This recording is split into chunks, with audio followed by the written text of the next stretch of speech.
13 novembre 2016, le Forum de Regard Protestant organisait sa 4e convention autour du thème « Détresse du politique ».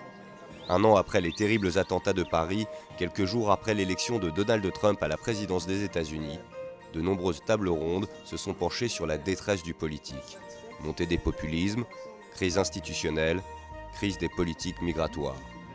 Élus, pasteurs, philosophes, universitaires, anciens ministres ont débattu afin d'analyser ces crises et de tenter d'y apporter une contribution théologico-politique. Vous savez, la détresse, c'est quelque chose qui se défait. Et lorsque la société se défait, se détresse, la violence guette. Et donc, nous sommes très vigilants et le protestantisme prend sa part pour lutter contre cette détresse et prendre responsabilité, prendre date au fond, pour que cette société reste démocratique et fraternelle. La détresse, c'est la détresse en fait de la démocratie représentative, plutôt que des politiques eux-mêmes. Et il y a donc non seulement des réformes institutionnelles à conduire, mais aussi des réformes de choix des candidats à telle ou telle élection. La politique n'est pas un métier, la politique est une mission, la politique est un engagement. Et ce qu'on attend du député, du sénateur, de l'élu local, c'est qu'il tienne un discours de vérité. Pour Olivier Abel, cette convention était également un moyen d'identifier par la discussion les carcans dans lesquels se sont enfermés le politique.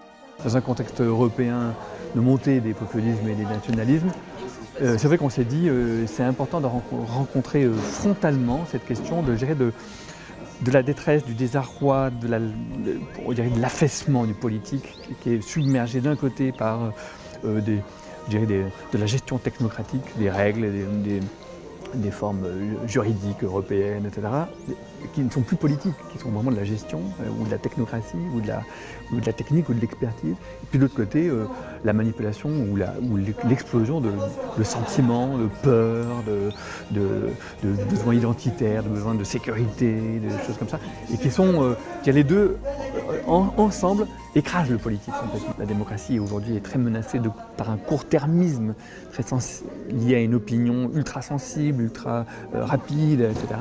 Donc tout cela, nous avons besoin de le penser ensemble, et la théologie ouvre un espace de réflexion plus ample que, je dirais, les débats un peu bateaux dans lesquels on est en général, auxquels on est ramené en général. Débattre de la détresse du politique, de sa crise, n'est pas un renoncement, mais au contraire, une opportunité historique. Détresse, on aurait pu dire crise, et crisis en grec et dans la pensée du Nouveau Testament, c'est le moment des choix, c'est le moment où les choses se dévoilent, c'est le moment où il faut prendre des décisions.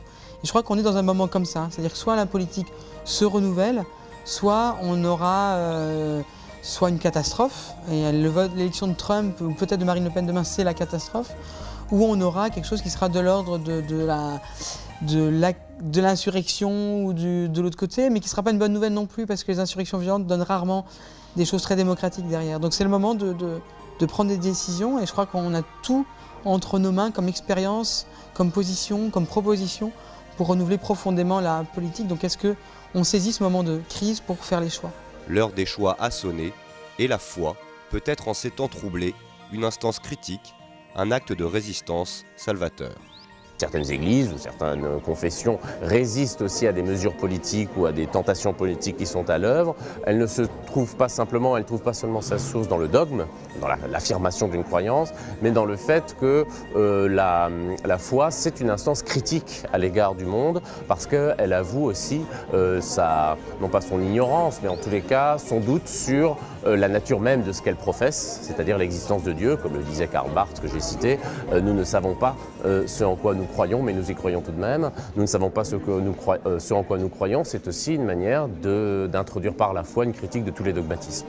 La foi peut être acte de résistance, à la fois par le doute et par l'humilité, par aussi des prises de parole à bon escient, à temps et à contre-temps dans l'espace public, pour rappeler l'espérance là où il y a trop de doutes, pour rappeler aussi l'interpellation lorsque la société se tend et devient trop violente et humilie les plus vulnérables.